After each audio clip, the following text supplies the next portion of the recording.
Hello everyone, very warm welcome to all of you present here. This is your mentor Mohit Srivastava. Guys इस session में हम बात करेंगे कि इंग्लिश का जो सिलेबस है उसको हम कैसे तैयार करें और सबसे इम्पोर्टेंट बात ये है कि हमें क्या पढ़ना है और क्या लीव करना है, क्या छोड़ना है ना? तो before starting this session I want to tell you one thing guys, keep in your heart, keep in your mind, you have to hard work, है ना? And now we are going to discuss the syllabus of one day exam, है ना? तो अब हम क्या करेंगे, English का जो भी सिलेबस रहेगा हम इसको बहुत बारीकी से समझेंगे और स्टार्ट करेंगे अपनी जर्नी को, ठीक है ना? तो बहुत ही अच्छी तरीके से सिलेबस को डिजाइन करा गया है आपके अपने प्लेटफॉर्म पर, गेट प्लस पर, है ना? तो इस जो है ना प्लेटफॉर्म पे हम बहुत अच्छी तरीके से इंग्लिश को हम आपको पढ़ाएंगे। और चलिए अब बात नहीं करेंगे, आपको समझाते हैं कि हमें क्या पढ़ना है और कैसे पढ़ना है ना? इस बात को हम आपको समझाते हैं। सो गाइज अभी समझते हैं कि इंग्लिश के बारे में, कि इंग्लिश को हमें कैसे पढ़ा जाए। अच्छा, जो सिलेबस रहेगा ये कॉमन है। आप चाहे किसी भी वनडे एग्जाम की तैयारी कर रहे हैं, एनडीए हो गया, सीडीएस हो गया, एंड देन एसएससी हो गया, एंड योर एयरफोर्स हो गया, देन आपका यूपी टेट हो गया, जो भी आपकी तैयारी कर रहे हैं, वनडे एग्जाम का जो भी सिलेबस रहेगा वो कॉमन रहेगा। बस ये रहेगा ना कि जो लेवल है वो थोड़ा सा चेंज होता रहेगा। जैसे कि अगर बात करते हैं डिफेंस की, तो डिफेंस का सिलेबस थोड़ा सा अलग है, ग्रामर सारी वही रहेगी।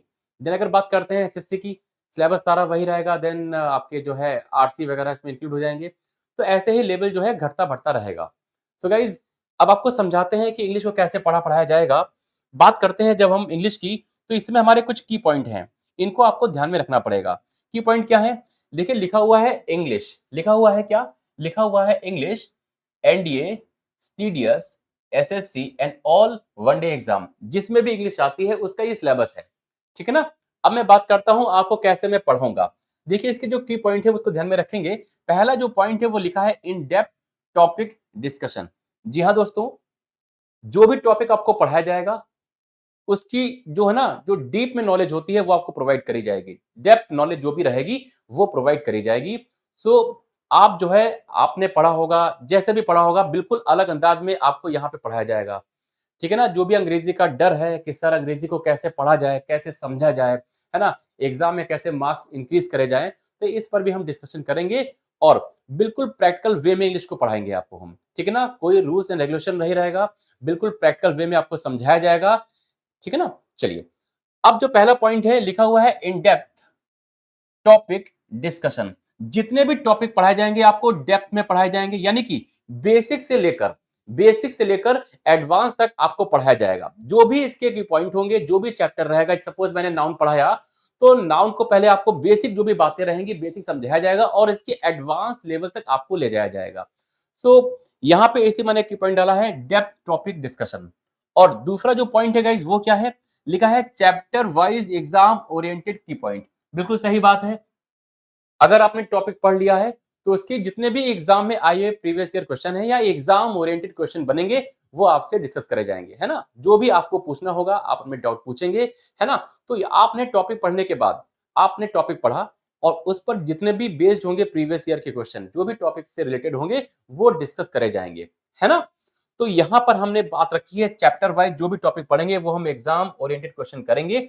और पढ़ना वही है गाइस, याद रखिएगा, पढ़ना वही है जो एग्जाम में आएगा, है ना? बेफुजूल की चीजें नहीं पढ़नी है। सबसे पहले पेपर को अगर पता करना है कि पेपर कैसा आएगा या कैसा आने आएगा, है ना, जो भी आ चुका है, तो क्या करना है, you have to go through the previous year. आपको प्रीवियस ईयर पे जाना है और देखना है कि कैसे कैसे पैटर्न पूछा जा रहा है, उसी पैटर्न को फॉलो करेंगे हम लोग, है ना? चलिए, दूसरी बात करते हैं हम। नेक्स्ट पॉइंट क्या है हमारा? Chapter wise guess MCQ. बिल्कुल अभी हमने बात भी करी थी। चैप्टर वाइज जो भी रहेगा आपका एमसीक्यू, एमसीक्यू क्या होता है? मल्टीपल चॉइस क्वेश्चन, है ना? बहुत सारे हमारे पास क्वेश्चन होंगे एमसीक्यू बेस्ड होंगे, उन पर हम टॉपिक वाइज डिस्कशन करेंगे और अच्छे से।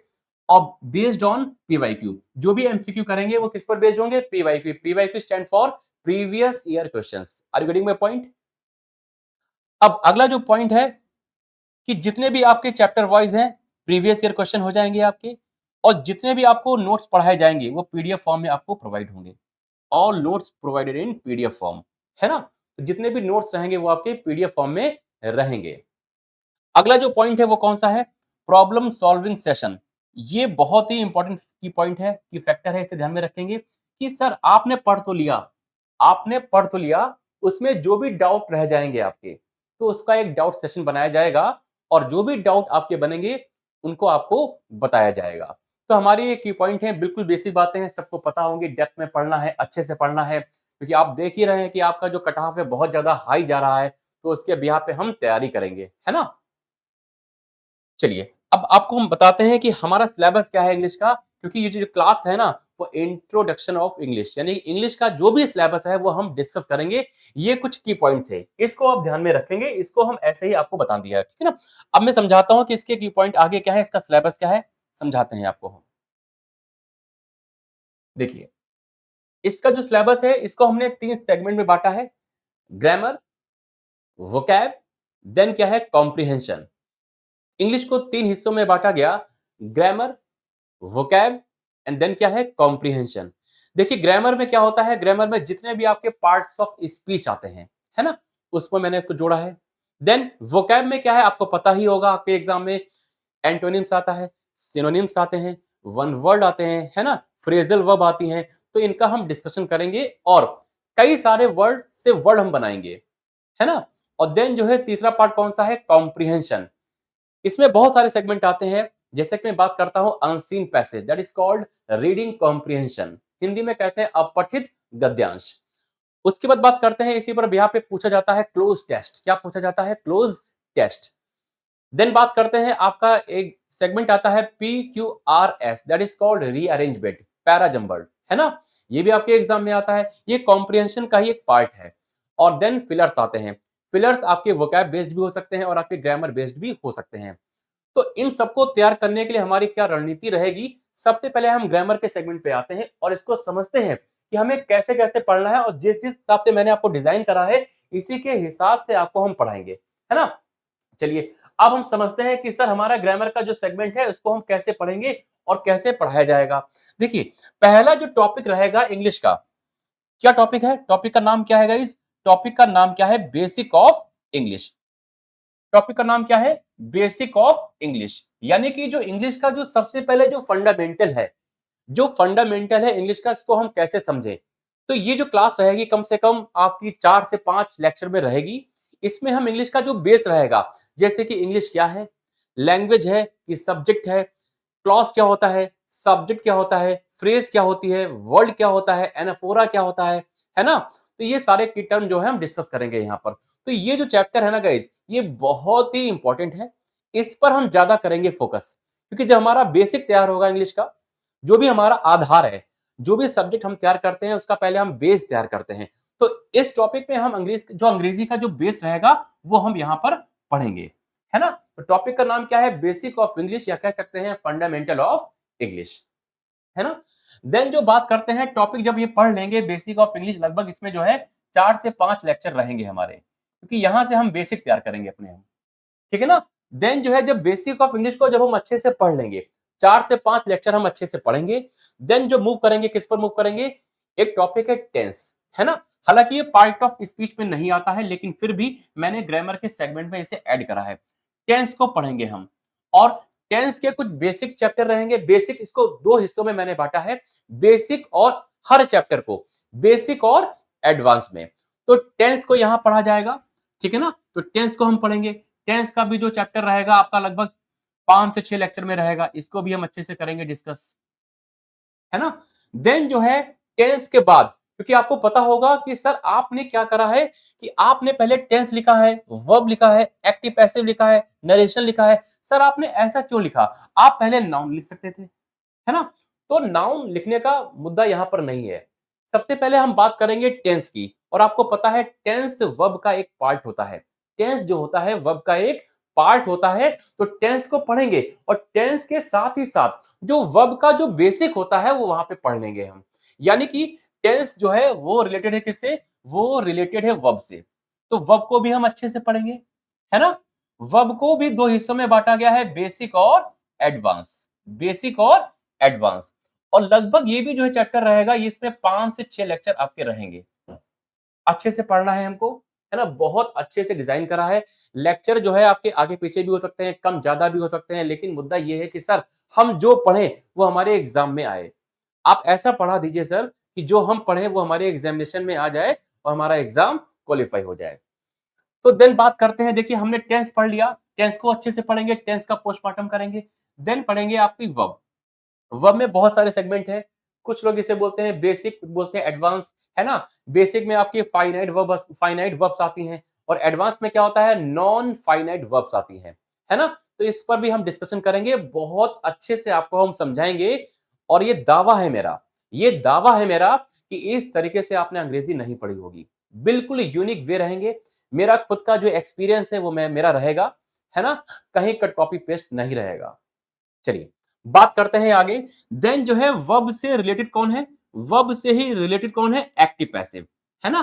तो एक्टिव पैसिव को बिल्कुल अलग अंदाज में आपको हम पढ़ाएँगे और एक्टिव पैसिव के भी लगभग 5 से 6 लेक्चर रहेंगे। इससे प्लस और माइनस हो सकता है, इसको भी ध्यान में रखेंगे। क्योंकि अच्छी बार पढ़ना, अच्छी तरीके से पढ़ना है ना? तो अच्छी तरीके से पढ़ेंगे तो लेक्चर जो है वो आगे-पीछे हो सकते हैं, तो इतना पैनिक होने की ज़रूरत नहीं होनी चाहिए आपको। एक्टिव पैसिव जब हम पढ़ेंगे और एक्टिव पैसिव किसका पार्ट है? वर्ब का पार्ट है और वर्ब किसका पार्ट है? टेंस का पार्ट है। तो ये जो जितने भी चैप्टर जो मैंने सिलेबस बनाया है, डिजाइन करा है, ये बहुत सोच समझ के डिजाइन करा है। टेंस पढ़ लेंगे हम लोग, वर्ब पढ़ लेंगे। जब हमारा टेंस और वर्ब पे अच्छी पकड़ हो जाएगी, तब हम पढ़ेंगे एक्टिव पैसिव, है ना? क्योंकि एक्टिव पैसिव में जो होता है ना, टेंस का तो रोल होता ही होता है और साथ ही साथ वर्ब का भी रोल होता है। ठीक है ना? क्योंकि एक्टिव पैसिव को हम कुछ शब्दों में अभी आपको समझा देते हैं। जैसे मैं करता हूँ, मेरा जो एक्सपीरियंस रहा है, एक्टिव पैसिव को मैं ये समझता हूँ कि सर, कि एक्टिव पैसिव में क्या होता है सर, मीनिंग नहीं बदलता है। एक्टिव पैसिव में क्या होता है, मीनिंग नहीं बदलता है और अगर मीनिंग नहीं बदला, तो टेंस में कोई भी चेंजेस नहीं होंगे। इस तरीके से मैं सारे क्वेश्चन बना लेता हूँ। ठीक है ना? अगर मीनिंग बदला, तो वो इसका ऑप्शन में आंसर नहीं होगा। सपोज एक क्वेश्चन पूछा गया है आपके एग्जाम में और इसका पूछा गया है पैसिव कौन सा होगा। हमें रूल्स नहीं पता है, हमें कोई भी रूल नहीं आता है सर। लेकिन हमें एक कॉन्सेप्ट सर ने हमारे दिया है, मोहित सर ने, क्या कि जो एक्टिव पैसिव होता है, उसमें क्या होता है, मीनिंग नहीं बदलता है, मीनिंग मस्ट नॉट चेंज। और जैसे ही मीनिंग नहीं बदला, तो आप ये बात ध्यान में रखिएगा, टेंस में कोई भी चेंजेस नहीं होंगे, है ना? जैसे कि अगर मैं बात करता हूं एक्टिव पैसिव में, जैसे मैं कुछ टॉपिक की अगर बात करते हैं टेंस की, तो टेंस में जैसे कि कुछ मैं क्वेश्चन में एग्जांपल ऐसे ही बताता हूं आपको। जैसे मैंने लिखा आई एम ए टीचर, मैंने बोला आई एम ए टीचर, तो अगर मैं आपसे ये पूछूं कि इसमें कौन सा टेंस है, इसमें, इस सेंटेंस में आई एम ए टीचर, इसमें कौन सा टेंस है? आपको थोड़ी बहुत तो दिक्कत होगी sir, I am a teacher में कौन सा बोलें, सिंपल प्रेजेंट बोलें, देन कौन सा बोलें? तो ऐसे ही कुछ बेसिक कॉन्सेप्ट आपको हम समझाएंगे। जैसे कि मैंने आपसे बोला, a letter is written by Ram. I again repeat, a letter is written by Ram. एक पत्र राम के द्वारा लिखा जाता है। तो मुझे ये बताएंगे इसमें टेंस कौन सा है? A letter is written by Ram, है ना? तो इस के साथ थर्ड फॉर्म आ रही है। इज जो है वो बी की फॉर्म होती है, is am are was were, है ना? अब बी के साथ थर्ड फॉर्म आ रही है, सर हम टेंस कैसे पहचाने? तो ऐसी दिक्कतें होने वाली हैं और बिल्कुल ग्रास रूट लेवल से आपको पढ़ाया जाएगा और एडवांस तक ले जाया जाएगा। जैसे कि कई सारे एग्जाम्पल है, मैंने बोला a letter is being written by Ram, है ना? एक पत्र राम के द्वारा लिखा जा रहा है। A letter is being written by Ram. अब टेंस कैसे पहचानेंगे सर आप? इज है यानी कि बी की फॉर्म है, देन आईएनजी लगा है, देन थर्ड फॉर्म लगी है। तो आपको ये दिक्कतें आएंगी, है ना? तो हम इस पर अब बहुत अच्छे से करेंगे डिस्कशन। कभी कभी ऐसा होगा आप टेंस पहचान ही नहीं पाएंगे, है ना? तो उस पर भी हम बात करेंगे। टेंस का पोस्टमार्टम होगा और टेंस को बिल्कुल अलग अंदाज में आपको पढ़ाया जाएगा। टेंस के बाद पढ़ेंगे वर्ब, है ना? वर्ब में आपको पता होना चाहिए कि वर्ब क्या होता है। वर्ब को अगर हम बात करें, मेरा जो तरीका है मैं ऐसे पढ़ाऊंगा कि वर्ब जो होता है, ऐसा कोई भी वर्ड जो टेंस की इंफॉर्मेशन देगा, ऐसा कोई भी वर्ड जो टेंस की इंफॉर्मेशन देगा, हम उसे वर्ब कहेंगे। वर्ब को हम दो पार्ट में बांटेंगे। The very first one is finite verb, the second one is non finite verb. अब ये क्या होता है, क्या नहीं होता है, इस पर जब चैप्टर पढ़ेंगे तब वहां पे इसका हम करेंगे पोस्टमार्टम, है ना? तो वर्ब पहचानने का तरीका क्या है? किसी भी शब्द को हम वर्ब तब कहेंगे जब वो हमें टेंस की जानकारी देगा। और टेंस क्या होता है? टेंस वर्ब का एक हिस्सा होता है ना? ये बातें आपको समझ में आ गई होंगी। देन अगर मैं बात करता हूं सर एक्टिव पैसिव की थीम क्या है? एक्टिव पैसिव की थीम ये है कि सेंटेंस का मीनिंग नहीं बदलेगा, और अगर मीनिंग नहीं बदला तो टेंस में कोई भी चेंजेस नहीं होंगे, इसकी ये थीम है। इसको ध्यान में रखेंगे। हर पैसिव का, एक बात याद रखेंगे, हर पैसिव का क्या बनेगा? एक्टिव बनेगा। और हर एक्टिव का पैसिव बन भी सकता है और नहीं भी। इस इस ना इन सारी बातों को ध्यान में आप रखेंगे। चैप्टर पढ़ाएंगे, बहुत सारे एग्जाम्पल देंगे, थ्योरी को समझाएंगे, भरोसा रखिएगा। ठीक है ना? देन जो है हमारे पास टॉपिक कौन सा है? नरेशन। क्या है? नरेशन टॉपिक है। और नरेशन किससे जुड़ा है? वर्ब से जुड़ा है और टेंस से जुड़ा है। तो टेंस और वर्ब पे हमें बहुत अच्छे से पकड़ बनानी पड़ेगी।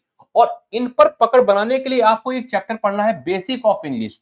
इसको बहुत अच्छे से हमें तैयार करना होगा, क्योंकि जब हमारा ये बहुत अच्छे से तैयार हो जाएगा तो ये सारे टॉपिक जितने भी आने वाले हैं, टेंस हो गया, वर्ब हो गया, एक्टिव पैसिव हो गया, ये बेहतर समझ में आएंगे आपको, है ना? तो बात करते हैं नरेशन की। नरेशन क्या होता है? देखिए, अगर नरेशन आपके बारे में, अगर मैं आप नरेशन के बारे में आपको हम बताएं, तो नरेशन जो होता है ना गाइस, अलग से कोई टॉपिक नहीं होता है। आपको सुनने में बड़ा अजीब लग रहा होगा, सर नरेशन अलग से टॉपिक नहीं होता, ये कैसे बता रहे हैं? तो याद रखिएगा, नरेशन जो होता है, narration is a kind of complex sentence. याद रखिएगा, नरेशन जो होता है is a kind of complex sentence. अब कॉम्प्लेक्स सेंटेंस क्या होता है, ये सारी बातें हम करेंगे डिस्कस। तो नरेशन की एक थीम याद रखिएगा। थीम क्या है? नरेशन की थीम ये है, सर इसमें क्या होता है? मीनिंग बदल जाता है। क्या होता है? मीनिंग बदल जाता है। और अगर मीनिंग बदला तो आप ये बात ध्यान में रखिएगा, टेंस में चेंजेस हो जाएंगे, है ना? इसको ध्यान में रखिएगा। एक्टिव पैसिव क्या होता है? सर मीनिंग नहीं बदलता है। और अगर मीनिंग नहीं बदला तो याद रखिएगा, टेंस में कोई भी चेंजेस नहीं होंगे। नरेशन क्या कहता है? नरेशन कॉम्प्लेक्स सेंटेंस का एक टाइप होता है।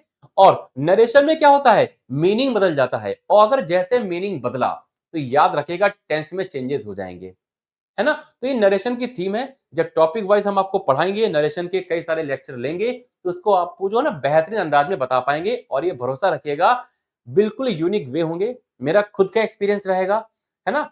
तो आपको हम बेहतर अंदाज में समझा पाएंगे। देन जो बात करते हैं हम किसकी? देन जो टॉपिक हमारे पास रहेगा, कौन सा? नाउन। तो ये जो नाउन है ना, तो नाउन बहुत ही बेसिक चैप्टर है, इसको भी हम अलग अंदाज में पढ़ेंगे। जैसे कोई आपसे पूछता है नाउन क्या होता है? नाउन क्या होता है? तो नाउन की परिभाषा आपको पता ही होगी। Noun is the name of any person, place और thing that is would be called as noun. लेकिन जब मैं एक सेंटेंस बोलता हूं कि walking is a good exercise, walking is a good exercise, तो अगर मैं आपसे पूछता हूं सर इसके अंदर वॉकिंग नाउन है कि नहीं है, तो आप कहोगे सर ये नाउन है। तो नाउन की परिभाषा क्या होती है? नाउन की डेफिनेशन क्या होती है? Noun is the name of any person, place और थिंग। क्या ये पर्सन है वॉकिंग? ना जी ना, पर्सन नहीं है। क्या ये प्लेस है? प्लेस भी नहीं है। क्या ये थिंग है? थिंग भी नहीं है। फिर भी नाउन है। फिर भी नाउन है। तो ऐसा क्या तरीका है सर, ये डेफिनेशन फॉलो नहीं कर रही है? या तो डेफिनेशन गलत है, या तो सेंटेंस गलत है। या तो डेफिनेशन गलत है, या तो सेंटेंस गलत है। और ना ही डेफिनेशन गलत है, ना ही सेंटेंस गलत है।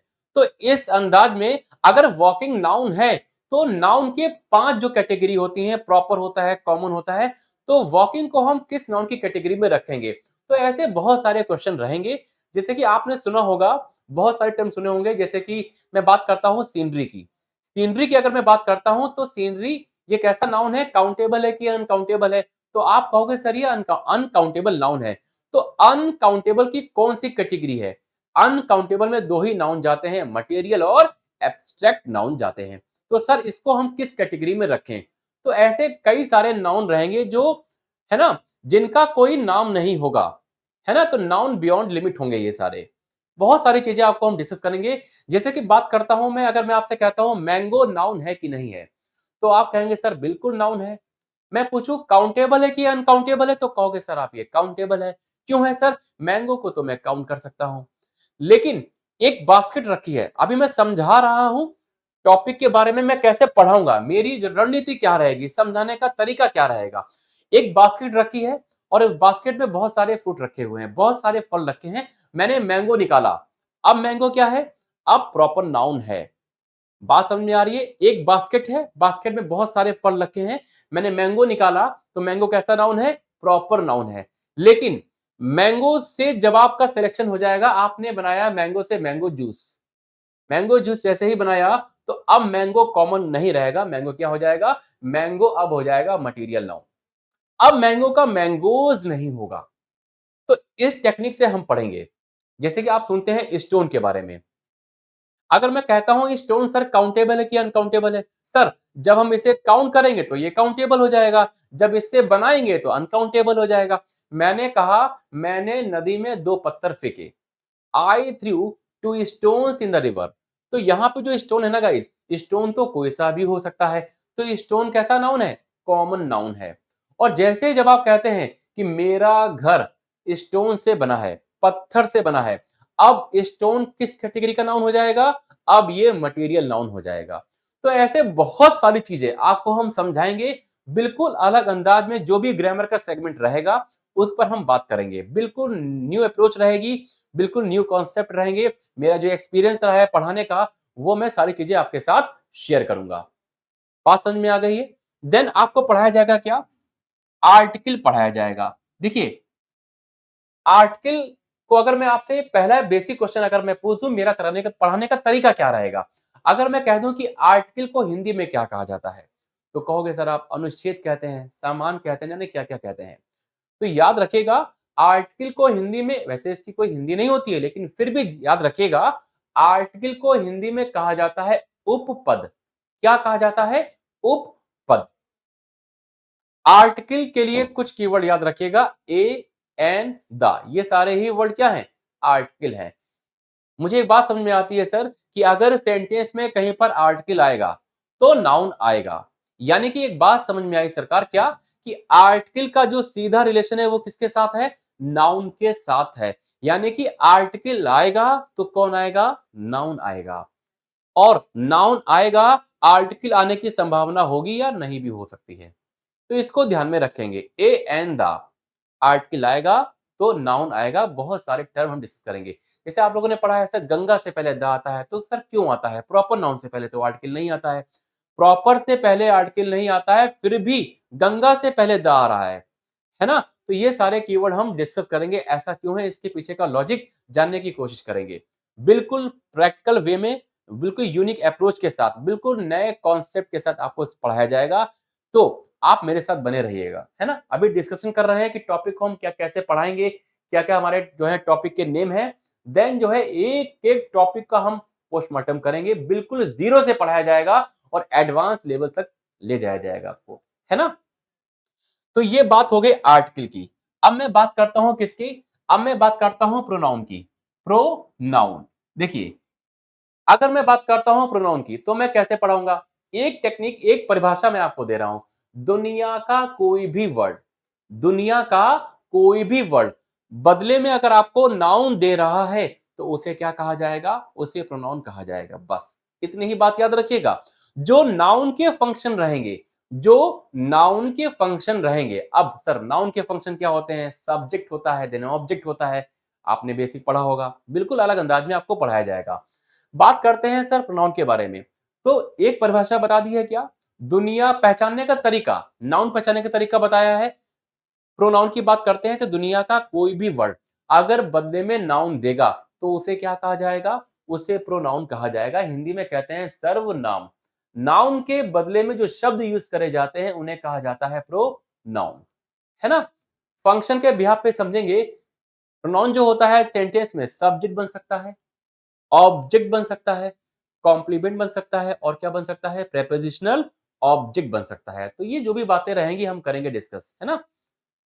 देन जो है हमारे सामने आता है क्वेश्चन टैग। ये बहुत ही इंपॉर्टेंट टॉपिक है, पढ़ाया नहीं जाता है, लेकिन फिर भी यहां से एग्जाम में 1 से 2 क्वेश्चन बनते हैं। क्वेश्चन टैग क्या होता है? क्वेश्चन टैग जैसे कि होता है, मैं आपको समझाता हूं हिंदी में। टॉम, मैंने एक सेंटेंस बोला टॉम इज ए टीचर या रमेश इज अ टीचर। अब मैं हिंदी में बोलता हूं रमेश अध्यापक है ना? तो जो है ना जो है ना, यही क्या है, क्वेश्चन टैग है। राम इज ए टीचर, तो राम इज ए टीचर क्या है, स्टेटमेंट है। क्या है, स्टेटमेंट है। और इसका जो क्वेश्चन टैग बनेगा वो क्या बनेगा, isn't he, is not he, that is called tag. एक तरफ स्टेटमेंट होगा, एक तरफ क्या होगा, टैग होगा। तो इसे ही बोलते हैं क्वेश्चन टैग। तो इसको भी हम करेंगे डिस्कस। और इसके लिए जो एक टॉपिक आपको तैयार होना चाहिए, कौन सा, एक प्रोनाउन तैयार होना चाहिए। और एक टॉपिक कौन सा तैयार होना चाहिए, सब्जेक्ट वर्ब एग्रीमेंट। याद रखिएगा, सब्जेक्ट वर्ब एग्रीमेंट नाम का कोई टॉपिक नहीं होता है। बेस से ही तैयार करेंगे, जैसा ही आपका सब्जेक्ट होगा वैसे ही तो वर्ब आएगी। तो एक कॉन्सेप्ट मैं आपको दे रहा हूं, मोहित थ्योरम इसे बोलते हैं। मोहित सर की ये थ्योरम है, जैसा सब्जेक्ट होगा वैसी ही वर्ब होगी, वैसा ही क्या होगा, वैसा ही प्रोनाउन होगा। सिंगुलर सब्जेक्ट सिंगुलर वर्ब, और प्रोनाउन कैसा होगा, ये भी सिंगुलर होगा। अगर प्लूरल सब्जेक्ट हुआ तो कैसी वर्ब होगी, प्लूरल वर्ब होगी। और प्रोनाउन कैसा होगा, ये भी प्लूरल होगा। तो ये कॉन्सेप्ट आप याद रखिएगा, जैसा सब्जेक्ट होगा वैसी ही वर्ब होगी। तो इसको बेस से ही हम तैयार करेंगे, जो भी हमारा बेस रहेगा बिल्कुल स्टार्टिंग से ही एग्रीमेंट करा के बैठाएंगे कि जैसा सब्जेक्ट होगा वैसे ही वर्ब होगी। ये एग्रीमेंट हम स्टार्टिंग से ही टॉपिक से ही स्टार्ट कर देंगे कि जब ये टॉपिक पढ़ा जाएगा तो आपको बहुत आराम रहेगी, बहुत इजी वे में आपको हम समझा पाएंगे। देन जो है हमारे सामने टॉपिक रहेगा कौन सा, देन रहेगा हमारे सामने कौन सा, एडजेक्टिव। एडजेक्टिव की जब हम बात करते हैं तो इसको हिंदी में कहा जाता है विशेषण। क्या कहा जाता है, विशेषण कहा जाता है। और इसका कीवर्ड याद रखिएगा, कैसे पहचानेंगे, नाउन प्रोनाउन में कुछ भी ऐड होगा। याद रखिएगा, नाउन प्रोनाउन में कुछ भी ऐड होगा तो उसे क्या कहेंगे, एडजेक्टिव कहेंगे। हिंदी में कह सकते हैं, नाउन प्रोनाउन को सजने संवारने का काम कौन करेगा, एडजेक्टिव करेगा।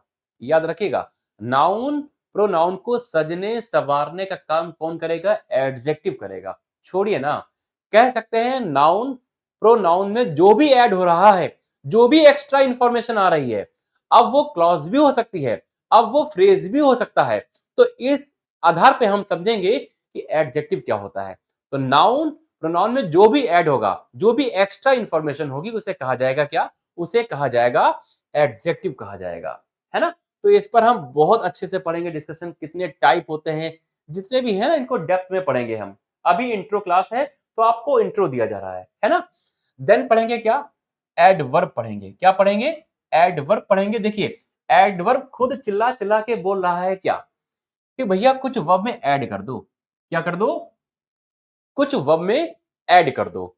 तो एडवर्ब खुद बोल रहा है क्या, कि वर्ब में कुछ ऐड करो। देखिए, वर्ब में अगर ऐड हुआ तो बनेगा एडवर्ब, लेकिन नाउन प्रोनाउन में अगर ऐड हुआ तो बनेगा एडजेक्टिव। बात समझ में आ रही है। और एडजेक्टिव में अगर ऐड हुआ तो भी क्या बनेगा, एडवर्ब बनेगा। एडवर्ब इतना स्ट्रॉन्ग पार्ट ऑफ स्पीच है गाइस, ये सबको मॉडिफाई कर सकता है। एक क्लॉज को, सेंटेंस को, फ्रेज को, है ना, सारे पार्ट ऑफ स्पीच को मॉडिफाई कर सकता है, बस दो डिपार्टमेंट छोड़कर। कौन कौन से, नाउन और प्रोनाउन। क्योंकि जो डिपार्टमेंट है ना किसके पास रहेगा, ये रहेगा एडजेक्टिव के पास, है ना। तो एडवर्ब क्या करता है, सारे पार्ट ऑफ स्पीच को मॉडिफाई कर सकता है, दो पार्ट ऑफ स्पीच को छोड़ दिया जाए। कौन कौन से, नाउन और प्रोनाउन। क्योंकि जो डिपार्टमेंट है ना गाइस, ये किसके पास रहेगा, ये रहेगा एडजेक्टिव के पास, है ना। तो एडवर्ब क्या कह रहा है, कि कुछ वर्ब में ऐड कर दो। और वर्ब में अगर ऐड करने का मीनिंग तैयार होता है तो इसके चार मीनिंग तैयार होते हैं गाइस। कौन कौन से, चार मीनिंग तैयार होते हैं। एडवर्ब में जब मीनिंग होता है वर्ब में कुछ ऐड करना, तो ऐड करने के चार meaning, when, where, why, how. अगर इनका रिप्लाई मिला तो फिर क्या मिला, एडवर्ब मिला। लेकिन व्हाट और whom का रिप्लाई मिला तो नाउन या प्रोनाउन मिला। इसको ध्यान में रखिएगा, बिल्कुल बेसिक बातें हैं ये। जब मैं चैप्टर पढ़ाऊंगा डेप्थ में सारी चीजें आपको बताऊंगा। फिलहाल के लिए एडवर्ब का मीनिंग क्या होता है सर, कुछ वर्ब में ऐड करता है। तो ऐड करने के चार मीनिंग होते हैं, कौन कौन से, व्हेन, वेयर, व्हाई, हाउ। इनका रिप्लाई मिला तो क्या मिला, एडवर्ब मिला। और व्हाट और whom का रिप्लाई मिला तो फिर क्या मिला, नाउन या प्रोनाउन मिला। तो इस बिहाफ पे हम आपको समझाएंगे, बिल्कुल यूनिक अप्रोच के साथ, बिल्कुल नए कॉन्सेप्ट के साथ आपको हम पढ़ाएंगे। बिल्कुल अलग अंदाज रहेगा पढ़ाने का। देन बात करते हैं कौन सा पार्ट ऑफ स्पीच है, कंजंक्शन है। क्या है, कंजंक्शन। देखिए, भाषा में अगर जोड़ने की बात आती है, भाषा में यानी कि इंग्लिश की लैंग्वेज में अगर जोड़ने की बात आती है, तो अगर जोड़ने की बात आती है तो बात करते हैं कनेक्टर की। कनेक्टर कितने होते हैं? याद रखिएगा, जो कनेक्टर होते हैं इंग्लिश की लैंग्वेज में 2 ही होते हैं। कौन-कौन से? प्रीपोजिशन और कंजंक्शन। भैया बोल के दिखाएंगे, प्रीपोजिशन और कंजंक्शन दोनों ही जोड़ते हैं। लेकिन 2 शब्द को ऐड कौन करेगा? 2 शब्द को ऐड करेगा प्रीपोजिशन। कौन करेगा? प्रीपोजिशन। 2 शब्दों को ऐड करेगा प्रीपोजिशन। लेकिन 2 सेंटेंस, 2 क्लॉज, 2 फ्रेज को ऐड कौन करेगा? कंजंक्शन। याद रखिएगा, जोड़ने की बात आती है तो 2 ही वर्ड हमारे सामने आते हैं, प्रीपोजिशन, कंजंक्शन, है ना? तो ये क्या करेगा? ये 2 सेंटेंस को ऐड करेगा और ये क्या करेगा? ये 2 वर्ड्स को ऐड करेगा। 2 वर्ड्स को क्या करेगा? ये ऐड करेगा। इसको भी ध्यान में रखेंगे। देन जो है टॉपिक कौन सा पढ़ेंगे हम? Subject verb agreement. ये टॉपिक ना कुछ नहीं करना है, आपको सब्जेक्ट और वर्ब का एग्रीमेंट बैठाना है। सब्जेक्ट और वर्ब का एग्रीमेंट आपको बैठाना है। जैसा सब्जेक्ट होगा, इसको बेसिक से ही हम मेंटेन करके चलेंगे। बेसिक से ही मेंटेन करेंगे कि जैसा सब्जेक्ट होगा वैसी ही क्या होगी आपकी? वर्ब होगी, है ना? बात करते हैं प्रेपोजिशन की। प्रेपोजिशन क्या होता है? कुछ नहीं होता है सर, ये 2 वर्ड को ऐड करता है ना? प्रेपोजिशन क्या होता है? ये 2 शब्दों को ऐड करता है। कंजंक्शन क्या करता है? 2 क्लॉजेस को, 2 सेंटेंस को ऐड करता है। ठीक है ना? अब हम आगे बढ़ते हैं, देन आपको समझाते हैं। अब हम आगे बढ़ते हैं और आपको समझाते हैं। ये सारे टॉपिक बेसिक में क्या पढ़ेंगे, ग्रामर में सारे सेगमेंट के सारे टॉपिक हम करेंगे डिस्कस, है ना? रिपीट करते हैं, बेसिक ऑफ इंग्लिश आपको पता ही होगा। अगर मैं आपसे कुछ बेसिक बातें पूछ दूं, how many how many alphabet do we have in English? How many alphabet do we have in English? तो याद रखिएगा, एक अंग्रेजी भाषा में, एक इंग्लिश की लैंग्वेज में एक ही अल्फाबेट होती है। बहुत लोग कहेंगे सर 26 अल्फाबेट होती है। ना जी ना, 26 लेटर होते हैं। एक अल्फाबेट होती है और उसमें 26 लेटर होते हैं और ये 26 लेटर कितने साउंड निकालेंगे? 44 साउंड निकालेंगे, है ना? तो ये सारी बेसिक बातें मैं आपको क्लास में करूंगा डिस्कस, जब हम टॉपिक पढ़ेंगे अच्छे से, है ना? तो ये हमारा ग्रामर का सेगमेंट है, इसको हमने अच्छे से समझा दिया है और जैसे समझाया है ऐसे अप्रोच के साथ आपको हम पढ़ाएंगे। देन आगे बढ़ते हैं, आपको समझाते हैं। अब आगे क्या पढ़ना है हमको? देखिए, आगे क्या पढ़ना है हमको? आगे क्या पढ़ना है देखते हैं। अब देखिए, ग्रामर के जो सेगमेंट है वो हमने डिस्कस कर दिया है। ग्रामर पे अच्छी पकड़ करनी है हमको, अच्छी पकड़ बनानी है किस पर? ग्रामर पर। देन ग्रामर के साथ-साथ वोकैब को भी तैयार करते रहना है। वोकैब, देखिए वोकैब तो हमारा बहुत बड़ा रोल प्ले करेगा आपके आरसी में, आपके क्लोज टेस्ट में, फिलर्स में, देन बहुत सारे सेगमेंट होते हैं। तो वोकैब का बहुत बड़ा रोल होता है। ग्रामर पढ़ लेने से ही सिलेक्शन नहीं होगा, आपको वोकैब पर अच्छे से कमांड करनी पड़ेगी। जो एग्जामिनेशन में रिपीट होते हैं आपको वही पढ़ना है ना? मैंने क्या बोला? पढ़ना वही है जो एग्जाम में आता है गाइस, इसको ध्यान में रखिएगा। पढ़ना वही है जो एग्जाम में आता है। बहुत सारी करेंगे प्रैक्टिस, प्रीवियस ईयर लगाएंगे, क्वेश्चन जहां से बनेंगे वहां से हम आपको कराएंगे। तो वोकैब का जो सेगमेंट रहेगा, इसमें जो पहला पार्ट वो कौन सा है? वो रहेगा हमारा कौन सा? सिनोनिम्स। जो सिनोनिम्स रहेंगे वो हम तैयार करेंगे यहाँ पर। उसके बाद क्या रहेगा? एंटोनिम्स, है ना? अपोजिट जिसे कहते हैं। देन क्या रहेगा हमारा? Idioms and phrases. Idioms and phrases, Hindi में कहते हैं लोकोक्तियां और मुहावरे। क्या कहते हैं? लोकोक्तियां और मुहावरे। देन क्या रहेगा? वन वर्ड रहेगा, है ना? शब्द समूह के लिए एक शब्द, शब्द समूह के लिए एक शब्द यहां पर पढ़ेंगे। बहुत सारे वन वर्ड आपके एग्जाम में पूछे जा रहे हैं, इन पर भी बात करेंगे हम। देन टॉपिक कौन सा रहेगा? फ्रेजल वर्ब, है ना? फ्रेजल वर्ब रहेगा। जैसे कि फ्रेजल वर्ब क्या होती है सर, है ना? इनके मैं कुछ आपको बेसिक तरीके बताता हूं कैसे मैं पढ़ाऊंगा। जैसे कि अगर मैं बात करता हूं गाइज, अगर मैं बात करता हूं, अगर आप मैं बात करता हूं, जैसे आपका सिलेक्शन हो जाएगा, आपका जब सिलेक्शन हो जाएगा तो आप खुश हो जाएंगे, यानी कि आप हैप्पी हो जाएंगे। मैं तेरे मेरे तरीके क्या रहेंगे आप ये देखेंगे। अगर मैं बात करता हूं हैप्पी की, अगर मैं बात करता हूं हैप्पी की, क्योंकि जब आपका सिलेक्शन होगा तो आप खुश हो जाएंगे, तो हैप्पी के जितने भी वर्ड रहेंगे वो हम यहाँ पे बनाएंगे। देखिए, हैप्पी का मीनिंग होता है खुश होना। इसके कई सारे वर्ड मैं बना सकता हूं, मैं आपको सिखाऊंगा। हैप्पी का मीनिंग होता है, आप इसे चीयरफुल भी कह सकते हैं, आप इसे आप इसे जो है जोवियल कह सकते हैं, आप इसे सोशिएबल कह सकते हैं, आप इसे जेनियल कह सकते हैं, आप इसे एमिएबल कह सकते हैं, आप इसे एमिकेबल कह सकते हैं, है ना? बहुत सारे वर्ड इससे हम बना सकते हैं और रूट वर्ड से भी आपको पढ़ाया जाएगा, न्यूमोनिक्स के थ्रू भी पढ़ाया जाएगा। जो भी तरीके रहेंगे उस तरीके से आपको पढ़ाया जाएगा। मुद्दा ये है कि सर एग्जाम में हमारे फंस जाए, है ना? मैं फिर बता रहा हूँ, पढ़ना वही है जो एग्जाम में आएगा। फालतू की बातें बिल्कुल नहीं करूंगा, टू द पॉइंट पढ़ाऊंगा। ठीक है ना? तो ये सारी चीजें क्या है, वोकैब में आएंगी, अच्छे से हम लोग पढ़ेंगे। फ्रेजल वर्ब क्या होती है, कोई बताएगा? जैसे मैं आपको बताता हूं कि क्या होती है फ्रेजल वर्ब। देखिए, जब किसी वर्ब में आप ऐड करते हैं क्या, जब किसी वर्ब में, मैं समझाता हूं, जब किसी वर्ब में आप ऐड करते हैं क्या, प्रेपोजिशन ऐड करते हैं, तो ये अपना मीनिंग खो देती है। ये अपना मीनिंग खो देती है। जैसे मैं लिखता हूं एक्ट, फिर मैं लिखता हूं एक्ट अपॉन, तो क्या हुआ, अपना मीनिंग इसने खो दिया, इस वर्ब ने अपना मीनिंग खो दिया।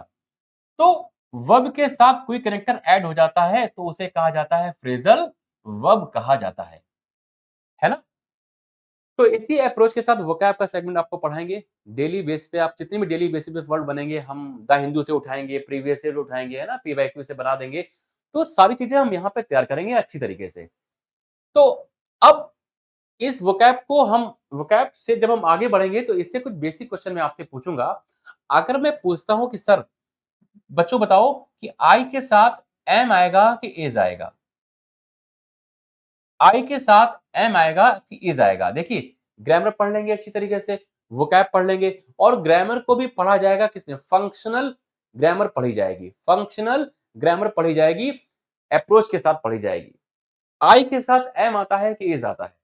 आप कहेंगे सर एम आता है। जी हाँ दोस्तों, एम आता है। क्या इज आने की पॉसिबिलिटी है? जी हाँ दोस्तों, इज आने की पॉसिबिलिटी भी है। अगर सेंटेंस ऐसे बोला जाएगा कि आई जो है वो क्या है, एक वर्ड है, तो क्या बोलोगे, आई एम अ वर्ड कि आई इज अ वर्ड? क्या बोलोगे, I is a word. Speaker यहां पे ये कहना चाह रहा है कि आई जो वर्ड है ना, आई जो है ना, आई है, ये क्या है, वर्ड है, तो आपको इज बोलना पड़ेगा। अगर आपने बोल दिया आई एम ए वर्ड, तो इसका मीनिंग चेंज हो जाएगा, इसका मीनिंग हो जाएगा मैं एक शब्द हूं। स्पीकर ये कहना नहीं चाह रहा है, स्पीकर कहना चाह रहा है क्या, आई जो है वो क्या है, एक वर्ड है ना? क्या बोलोगे, आई इज अ वर्ड। तो याद रखिएगा, आई के साथ इज आने की पॉसिबिलिटी भी बनेगी। तो बहुत सारे अप्रोच के साथ हम पढ़ेंगे। पैटर्न चेंज हो जाएगा तब हम क्या करेंगे सर, है ना? हमें जब नहीं आ रहा है तो ऑप्शन के थ्रू भी हम इंग्लिश को कराएंगे आपको। आपने बहुत सारा पढ़ तो लिया, एग्जाम में कैसे अप्रोच के साथ फॉलो करना है। कभी कभी क्या होता है, कोई क्वेश्चन हमसे नहीं बनता है, तो हमारे सामने चार ऑप्शन होते हैं, तो ऑप्शन के थ्रू, ऑप्शन एलिमिनेटेड मेथड, है ना, जो भी रिमूवल मेथड रहेगा उसके थ्रू भी आपको हम बताएंगे कैसे ऑप्शन को करना है रिमूव। ऑप्शन को करेंगे रिमूव, देन अपने आंसर पे आप लोग पहुंच जाएंगे। तो बहुत सारी अप्रोचेस रहेंगी, कैसे क्या करा जाएगा, जो हम टॉपिक पढ़ाएंगे तब आपको अच्छे से बताएंगे। तो जैसे कि एक हैप्पी वर्ड हो गया, अगर आप हैप्पी हैं तो आप जॉवियल हैं, है ना, सोशिएबल हैं, एमिएबल हैं, एमिकेबल हैं, जॉवियल कह सकते हैं, है ना, चीयरफुल कह सकते हैं, मिर्थफुल कह सकते हैं, है ना, ब्लिसफुल कह सकते हैं। तो कई सारे वर्ड एग्जाम में पूछे गए, है ना? अब अगर आप हैप्पी हैं तो आप साथ-साथ दुखी भी हो सकते हैं, यानी कि सैड हो सकते हैं। तो सैड के कई सारे वर्ड बनाएँगे। सैड का मीनिंग होता है क्या? दुःख होना, यानी कि सैड को कह सकते हैं हम अनहैप्पी कह सकते हैं, है ना? अनहैप्पी कह सकते हैं, मोरोज़ कह सकते हैं, ग्लूमी कह सकते हैं, है ना? और क्या कह सकते हैं? और इसे कह सकते हैं, मोरोज़ हो गया, ग्लूमी हो गया, सैड हो गया, अनहैप्पी हो गया। तो ये सारे वर्ड क्या है, एग्जाम में पूछे गए हैं। मोरोज़ पूछा गया है, ग्लूमी भी पूछा गया है, डोलफुल कह सकते हैं, डोलड्रम कह सकते हैं, है ना? तो ये सारे वर्ड के एग्जाम में पूछे गए हैं, इनको हम अलग अंदाज में पढ़ाएंगे, बिल्कुल एक कहानी बता के। रूट वर्ड से पढ़ाएंगे, निमोनिक्स के थ्रू भी पढ़ाएंगे, सेंटेंस में कैसे वर्ड का यूज करा जाएगा ये भी आपको हम सिखाएंगे। तो ये तो हो गया वोकैब का सेगमेंट। ग्रामर पढ़ ली है, वोकैब पढ़ ली है ना? देन ये वोकैब का सिलेबस है और ग्रामर का सिलेबस मैंने आपको बताया है, ग्रामर में क्या-क्या पढ़ना है हमको। देन हम आगे बढ़ेंगे और आपको दिखाएंगे कि आगे हमें कैसे क्या पढ़ना है। ठीक है ना? देखिए, अगला जो सेगमेंट रहेगा वो कौन-सा रहेगा? कॉम्प्रिहेंशन। कॉम्प्रिहेंशन का मीनिंग ये होता है समझ पैदा करना। आप कोई भी पैसेज, जैसे आपके एग्जाम में आरसी आता है, सर आरसी इतना बड़ा लेंथी होता है, इसको मैं कैसे करूं, है ना? तो उसके लिए क्या करना पड़ेगा, आपको रीडिंग करनी पड़ेगी। आरसी करने के लिए आपको करनी पड़ेगी रीडिंग। सर रीडिंग कहां से करूं? तो रीडिंग आप कहीं से भी करिए। आपके पास कोई बुक रखी है वहां से करिए रीडिंग, या कोई न्यूज़पेपर उठा लीजिएगा, डेली बेसिस पर करिएगा रीडिंग। द हिंदू का पेपर उठा लीजिएगा, टाइम्स ऑफ इंडिया, जो भी आपको लग रहा है कि मैं ये परचेज़ कर सकता हूँ, उसे परचेज़ करिए और जो भी सेगमेंट आपको अच्छा लगता है पढ़िए। कुल मिला के रीडिंग करिए क्योंकि अंग्रेजी का जो बेस है ना, वो रीडिंग है। ग्रामर तो मैं आपको पढ़ाऊँगा ही पढ़ाऊँगा, लेकिन जब बात रीडिंग की आएगी, तो रीडिंग से क्या होगा, आपकी आरसी मजबूत होगी, आपकी समझ मजबूत होगी कि पैसेज को कम समय में कैसे समझा जाए। आपने कभी चीज़ महसूस करी है कि जब हिंदी का कोई पैसेज आता है, जब कोई हिंदी का पैसेज आता है गाइज़, तो इसको हम बड़े आसानी से कर लेते हैं और एक बार की रीडिंग में ही कर लेते हैं। एक बार पैसेज पढ़ा, देन सारे क्वेश्चन के मैंने आंसर दे दिए। तो आपने ऑब्जर्व करा कि हिंदी को मैंने कैसे कर लिया? क्योंकि हिंदी में क्या है ना गाइज़, आपकी रीडिंग बहुत बढ़िया है। क्योंकि हिंदी आपने पढ़ी है, आपकी मातृभाषा है, हमारी मातृभाषा है। तो इसको जब हमने पढ़ा, तो हमारी रीडिंग इतनी मजबूत है कि मैंने एक ही बार में पैसेज को अच्छे से रीड कर लिया और मुझे समझ में आ गया इसकी थीम क्या है। लेकिन इंग्लिश में ऐसा नहीं होता है। इंग्लिश में ऐसा नहीं होता है। रीडिंग करने से, जितनी रीडिंग करेंगे आप, जितने भी नॉवेल पढ़ेंगे, नॉवेल पढ़ने का टाइम तो है नहीं सर, हमें एग्जाम निकालना है, तो एग्जाम निकालने के लिए आपको करनी पड़ेगी प्रैक्टिस। आरसी प्रीवियस ईयर में जितने भी हैं इनको लगाने की करिए कोशिश और इस पे जो भी वोकैब आ रही है उनको नोट करिए आप, है ना? तो रीडिंग का सबसे बड़ा रोल है, रीडिंग करिएगा। रीडिंग के साथ जो भी वर्ड पावर में जो भी वोकैब आ रही है उनको एक डायरी बनाइएगा, मेंटेन करिएगा और उस वोकैब को लिखिएगा डेली बेस पर। डेली बेसिस पे आपको 10 वर्ड लिखने ही लिखने हैं। आज से ही स्टार्ट कर दीजिएगा, 10 वर्ड आपको पढ़ ले तैयार करने हैं, कहीं से भी याद करिए। और हाँ, पढ़ना वही है जो एग्जाम में आएगा। एग्जाम ओरिएंटेड वोकैब हम तैयार करेंगे गाइस, इसको ध्यान में रखिएगा। तो आज से ही क्या करना है, आपको रीडिंग करनी है। रीडिंग के साथ पर डे 10 वर्ड आपको तैयार करने हैं प्रीवियस ईयर से। You have to go through the Hindu then any other option you have. ठीक है ना? जो भी ऑप्शन आपके पास में है आप करिएगा। वर्ड तो हमें वोकैब तो तैयार करनी ही पड़ेगी, है ना? अब बात करते हैं कॉम्प्रिहेंशन। देखिए कॉम्प्रिहेंशन की जब बात आती है, कॉम्प्रिहेंशन में हमें क्या-क्या पढ़ना है? कॉम्प्रिहेंशन की जब हम बात करते हैं, तो इसमें एक सेगमेंट आता है कौन-सा? अनसीन पैसेज, है ना? अनसीन पैसेज जब आएगा, तो आपके एग्जाम में कभी-कभी ये 5 क्वेश्चन का भी आता है, कभी-कभी ये 10 क्वेश्चन का भी आता है। तो अगर जैसा होगा, बैंक की तैयारी कर रहे हैं, तो सर बैंक के हिसाब से पूछ दिया जाएगा। एसएससी की तैयारी कर रहे हैं, तो एसएससी के बिहाफ पे पूछा जाएगा। जैसा रहेगा हम तैयारी करेंगे अच्छी तरीके से। तो इनको भी हम अच्छे से पढ़ेंगे। कहाँ से पढ़ेंगे? द हिंदू का एडिटोरियल पढ़ेंगे हम, है ना? और जो भी पीवाईक्यू होंगे, जो भी प्रीवियस ईयर रहेगा, उसके जो भी क्वेश्चन बनेंगे, वो हम करेंगे discuss. Are you getting my point? है ना? बात करते हैं, इसके बाद पढ़ेंगे क्या? कॉम्प्रिहेंशन में एक सेगमेंट आता है क्लोज टेस्ट। ये क्या होता है? देखिए एक पैसेज होता है, सपोज ये पैसेज है, ये पूरा क्या है आपका? एक पैसेज है और इस पैसेज में छोटी-छोटी फिल इन द ब्लैंक्स हैं। क्या है? फिल इन द ब्लैंक्स हैं। ये पहला है और ये दूसरा है और ये तीसरा है और ये चौथा है, देन क्या है? ये पांचवा है। और सब फिलर के 5-5 ऑप्शन आपके एग्जाम में गिवन होंगे। जैसे पहला जो क्वेश्चन है, पहली फिलअप है, इसके 4 ऑप्शन होंगे। दूसरी फिलअप है, इसके 4 ऑप्शन होंगे। तीसरी फिलअप है, इसके 4 ऑप्शन होंगे। तो ऐसे ही आपके सामने ऑप्शन मौजूद रहेंगे, उनमें से कोई एक सही आपका आंसर होगा। छोटी-छोटी फिल इन द ब्लैंक जब ये बड़ी रूप ले लेती हैं, इसे कहा जाता है cloze test. Cloze test vocab का रोल होता है इसके अंदर, प्लस ग्रामर का भी रहता है।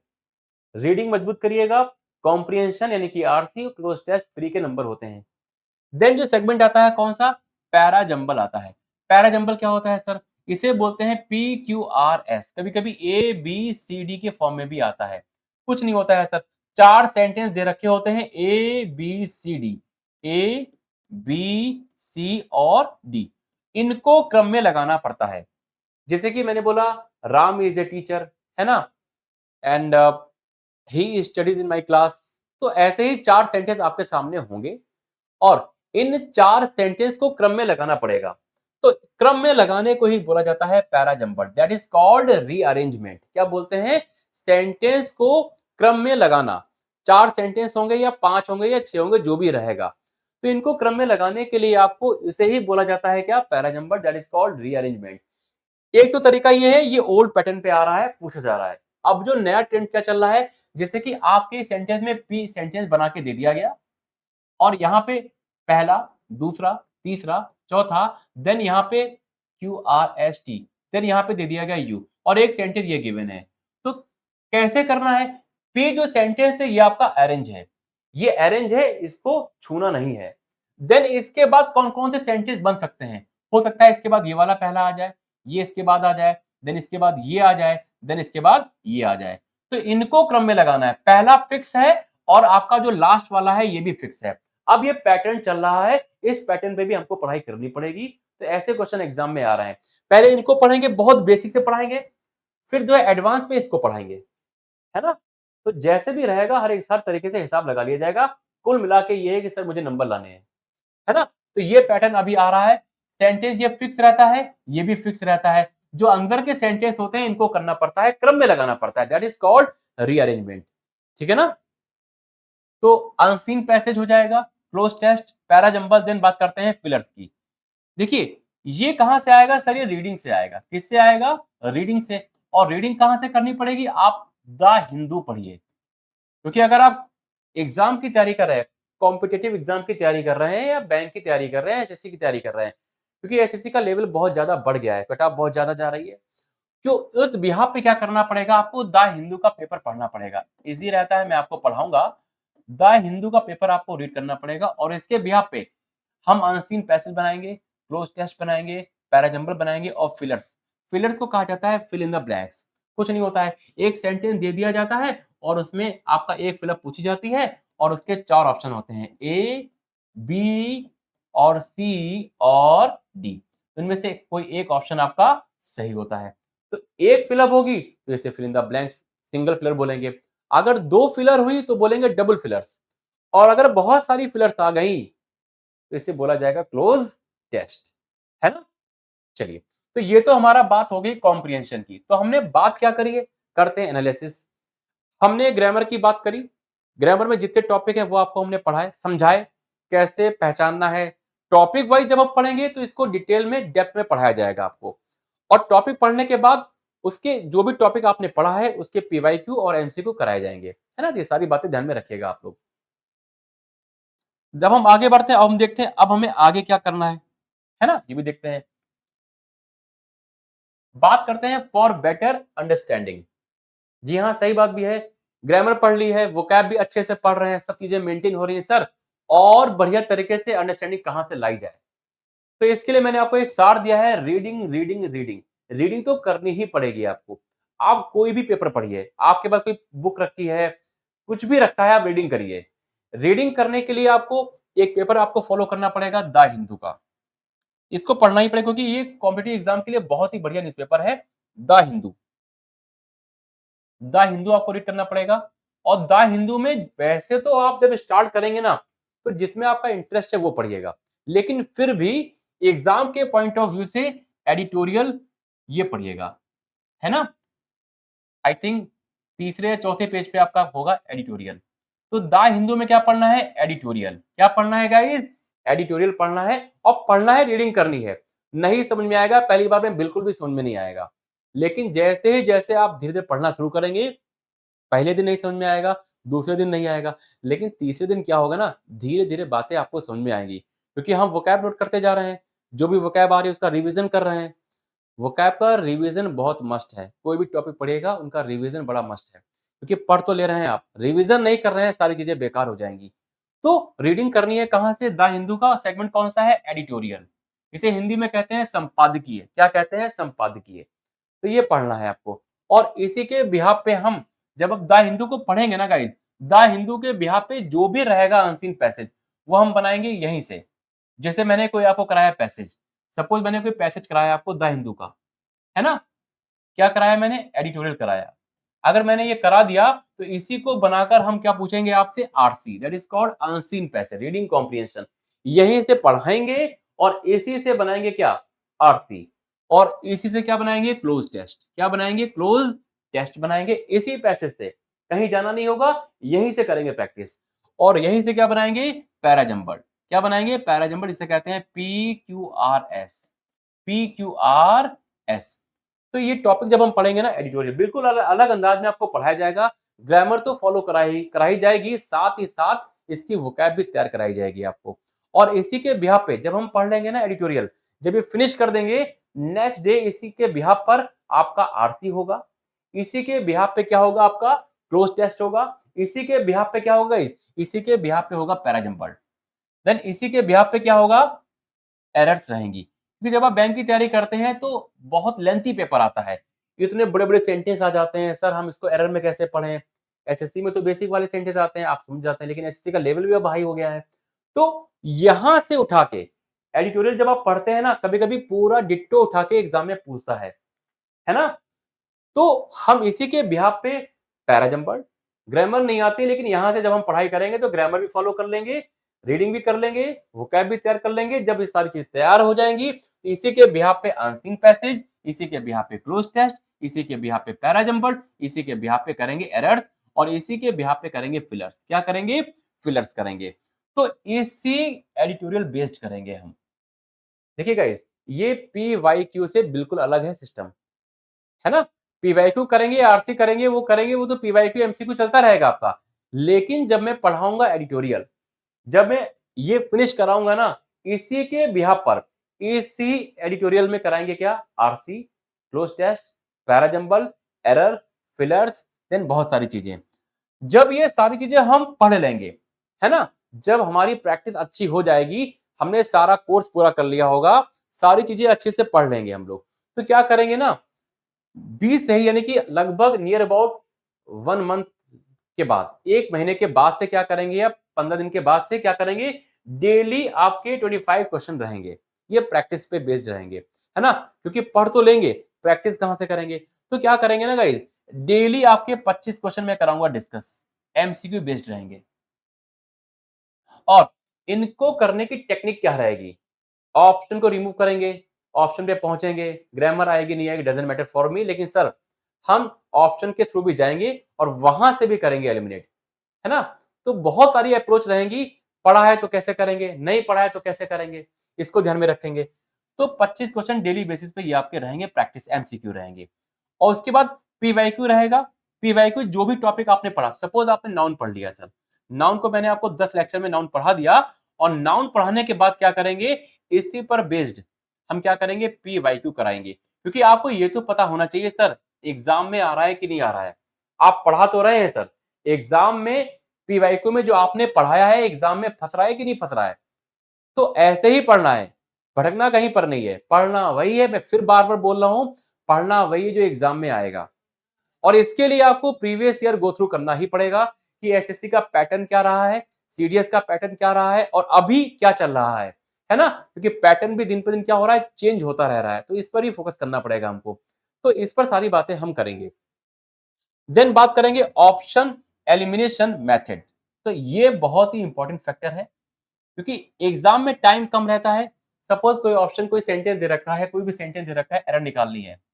पहला, दूसरा, तीसरा, चौथा, 4 ऑप्शन हमारे सामने हैं और हमें पता करना है इनमें कौन-सा आंसर है। जब हम बहुत डेप्थ में पढ़ाई करेंगे ना गाइस, डेप्थ में बहुत डीप में अच्छे से पढ़ाई करेंगे ना, तो क्या रहेगा, हमारे ऑप्शन रिमूवल मेथड काम आएँगे। जैसे मुझे लग रहा है सर, रीड करने से मुझे लग रहा है सर यार ऐसे तो ऐसे होता ही है, तो ये ऑप्शन नहीं हो सकता है।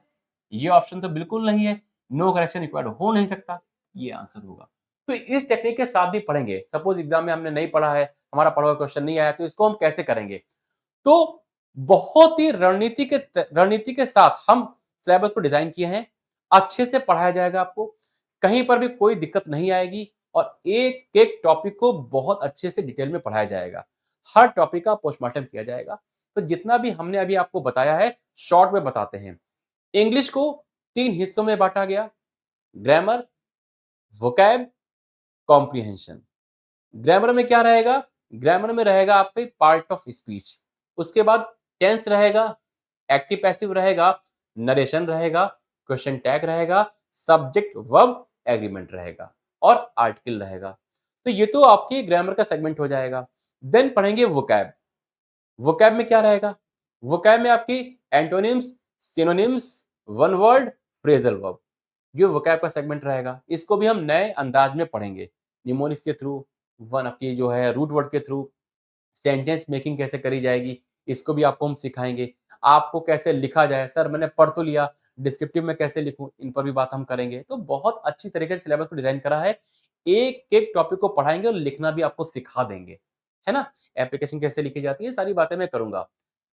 ग्रामर पढ़ लेंगे, वोकैब पढ़ लेंगे, वोकैब पढ़ने के बाद क्या पढ़ेंगे हम लोग, कॉम्प्रिहेंशन। 3 हिस्सों में बाँटा है, grammar, vocab, comprehension. Grammar plus vocab चलती रहेगी, कॉम्प्रिहेंशन को मैंने अलग करा है।